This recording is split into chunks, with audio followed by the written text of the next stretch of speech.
Aber mein Envy-Test war nicht so erfolgreich. Nein. Ja, weil diese scheiß Schildkröten einfach 6 Millionen Leben haben. Wenn die auch 5 Millionen hätten, wäre es jetzt geklappt. Ich meine, es ist so oder so dämlich.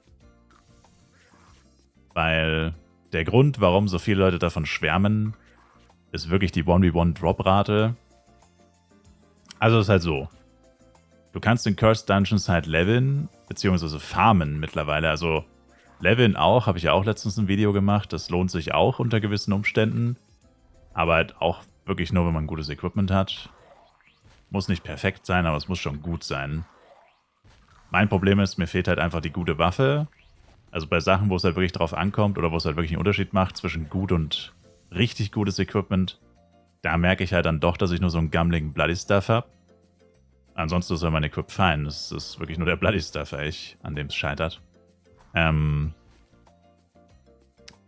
Aber vom Leveln abgesehen ging es ja jetzt gestern, ging es ja tatsächlich bei dem Envy-Test, ging es ja darum, um diese, jetzt habe ich schwer vergessen, wie es heißt, Ultimate Jewel Box, genau, Ultimate Jewel Box und Gemstone, wobei Gemstone ist wertlos, also eigentlich geht es wirklich nur um diese Ultimate Jewel Box, weil die angeblich immer noch für 30 Mio each über den Tisch geht, was ich nicht wusste. Ich wusste nicht, dass die noch so teuer ist. Ich habe sie am Anfang halt natürlich gesehen. Ich glaube, die ersten waren für 50 auf Borodeng. Dann war es ganz schnell 40. Dann war es ganz schnell unter 40. Und dann habe ich habe schon seit Ewigkeiten nicht mehr wirklich Shops durchgeguckt, bis vor ein paar Tagen. Dann habe ich es ein bisschen aus den Augen verloren und habe es ehrlich gesagt auch einfach wieder vergessen. Das ist die, wo die Runen drin sind, genau. Das ist die Ultimate Jewel Box. Ultimate Jewel Gemstone ist das, wo die Pieces drin sind. Oder direkt die Gems, diese Grade 1 und Grade 2 Gem und Gem Pieces. Die sind kacke, weil da von diesen Boxen bräuchtest du quasi ein paar Millionen. Oder so. Das ist sinnlos. Grade 5 ist, glaube ich, das höchste, was Leute realistisch craften und das kostet irgendwie 3 Milliarden oder so. Aber die Runen, die sind ja von Anfang an perfekt. Du musst sie halt pullen, was ziemlich unwahrscheinlich ist, aber wenn du sie pullst, dann sind sie ja schon, also die kann man nicht verbessern, die sind immer gleich. Und ich wusste nicht, dass diese Box immer noch für 30 Mio geht. Und darüber haben wir halt vor ein paar Tagen geredet, so, dass die immer noch 30 Mio kostet und dass es sich voll lohnt, da reinzugehen und im Dungeon halt zu leveln. Weil XP mal vollkommen außen vor. Vollkommen außen vor, ob es sich jetzt lohnt oder nicht, 1v1. Oder halt leveltechnisch. Du droppst halt diese Boxen und das heißt, du machst damit quasi mehr Kohle als beim Leveln. Und das heißt, selbst wenn du weniger XP machst, machst du halt mehr Geld und das reicht ja als Motivation an für sich. Und teilweise droppt man wohl, wenn man richtig viel Glück hat, sogar mal 3 Stück pro 200 oder 250 Monster. Und dann wären es halt 90 Mio in einer Stunde, wenn man Glück hat. Wenn man Pech hat, vielleicht auch mal 0. Also wenn man Pech hat, droppt man keine Box. Aber wenn man Glück hat, auch mal 3. Und meistens wohl mindestens eine Box, 30 Mio die Stunde. 30 Mio die Stunde ist schon sehr gut, wenn man levelt oder wenn man grindet. Das ist halt ein solides Einkommen. Da kann man sich nicht wirklich beschweren. Und genau, so haben wir wieder drüber geredet. Aber das Problem ist halt, alle, die immer darüber reden, sind immer 1v1. Und ich meine, ausprobieren wollte ich es trotzdem, davon mal abgesehen. Aber es ist wohl wirklich so, dass dieser 1v1-Drop-Buff in dem Fall halt tatsächlich eine große Rolle spielt.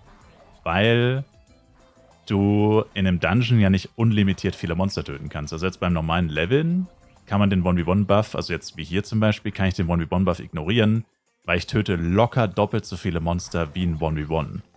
In dem Dungeon geht es aber nicht, weil die Dungeon-Monster sind so extrem stark, zumindest für mich als Hit-and-Run. Ich kann, also selbst mit dem Herne-Stuff könnte ich wahrscheinlich nicht mehr als 7 Monster zeitgleich töten, 6, 7 Monster zeitgleich töten. Das heißt, selbst mit einem sehr guten Killspeed könnte ich niemals, oder vielleicht schon, wenn man wirklich perfektes oder extrem gutes Equipment hat, aber man müsste Face-Tanken, wenn überhaupt dafür. Ohne Face-Tank wird es wahrscheinlich nicht funktionieren. Also ohne Face-Tank wird es 1000% nicht funktionieren. Aber ich müsste quasi Face-Tanken und müsste es schaffen, in einer Stunde basically 400 Monster zu töten. Und selbst mit Face-Tank und sehr gutem Equipment könnte das ziemlich schwierig werden. Oder auf jeden Fall Power-Up kostenintensiv. Und auch so relativ anspruchsvoll, relativ anstrengend, weil die Monster sind ja keine Das sind ja nicht diese Kackleisten, die hier auf Coral Island rumlaufen, sondern das sind ja saudi starke Monster, 5 Millionen bis 6 Millionen Leben und machen sau viel Damage. Und dann noch die Curses, da musst du noch die Curses aktivieren, die Drop Curses, sonst lohnt es sich ja nicht. All diese Sachen ist schon ziemlich anspruchsvoll und das hat halt einfach nicht funktioniert, weil ich könnte zwar, wie gesagt, wenn ich jetzt einen Hernes-Stuff hätte, könnte ich mir vorstellen, dass ich locker die 200 Monster töte, vielleicht sogar die 250 in einer Stunde. Aber ein 1v1 tötet halt in einer Stunde auch 200 oder sogar 250. Also alle Mobs, die da sind, wenn er gutes Equipment hat. Und ich müsste dann halt quasi 500 töten. Und das geht nicht. Und deswegen wird das nicht funktionieren. Noch dazu kam halt gestern ein paar Fails, einmal gestorben, pipapo. Ein paar Sachen, die so noch schief gegangen sind, wodurch es nochmal ein bisschen beschissener lief, als es theoretisch hätte laufen können.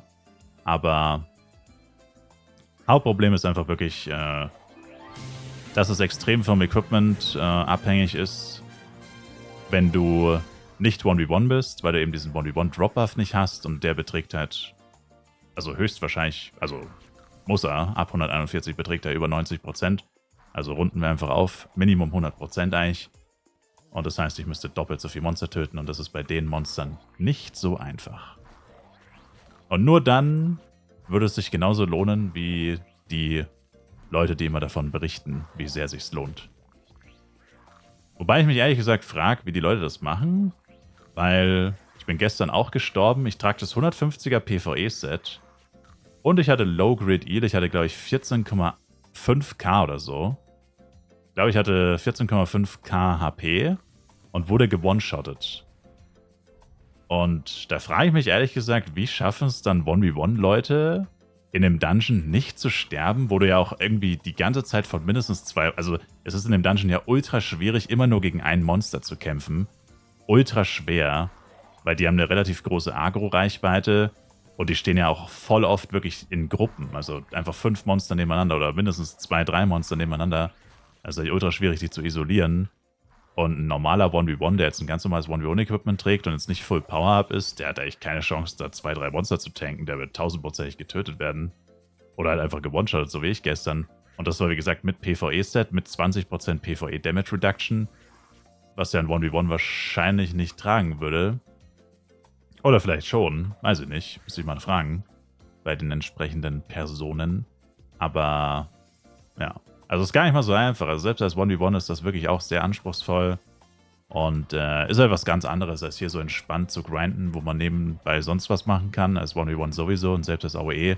Coral Island ist das irgendwann so ein bisschen Muscle Memory, Brain AFK, Farmen und Leveln. Das ist halt im Dungeon ganz anders. Da bist du halt die ganze Zeit voll auf Anspannung. Weil sobald du halt einen Fehler machst oder was übersiehst oder so, bist du halt echt direkt tot. Das kommt halt auch noch dazu. Aber ja. Der Run, wie du es richtig gesagt hast, der war nicht so erfolgreich. Aber jetzt weiß ich es wenigstens. Jetzt weiß ich, ich kann es frühestens nochmal probieren, wenn ich halt wirklich einen Hernes-Stuff habe. Einen guten Hernes-Stuff. Frühestens dann lohnt es sich erst wieder, das überhaupt nochmal zu probieren. Ich meine, mit dem müsste es dann schon deutlich besser laufen. Aber ob ich damit 400 bis 500 Monster töte, also 2 Runs pro Stunde im Endeffekt schaffen würde, was natürlich nicht geht wegen Cooldown, aber halt ist ja egal. Kannst du eine halbe Stunde den Run machen, dann weiter leveln und dann, wenn der Cooldown weg ist, wieder eine halbe Stunde den Run machen. Mal schauen, ob das funktionieren wird.